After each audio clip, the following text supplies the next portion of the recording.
ئەو ئەقڵیەتانەی کە ئەڵێ ژن و پیا و یەکسان وەکو یەکن ئەسڵەن لە فەسلەزەی ئینسان تێنەگەیشتون، ئەسڵەن هیچ حاڵی نەبوون، ئەسڵەن نازانن ئەم سروشتە بۆ شێکراوە. من ئەم شەو سعات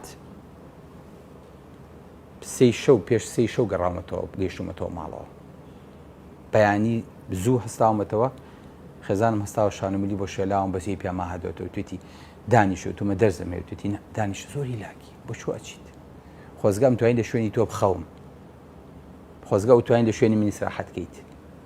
ئەمە بەم نەکرێ، منەتی شیتیان نییە، هەموو ژیانم ئاوا بێ لە خەبرا خۆی گەورە بۆ مام بکای سراحەتەکەین و پاڵەینە و شانەکەین، بەڵام بە ئافەت ناکرێ.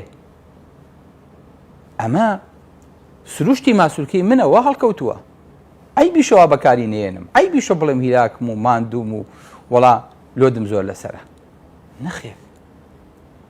بۆیە وەقەرنە فی بیوتیکن، وقارتان هەبێ لە ماڵەکانی خۆتانە.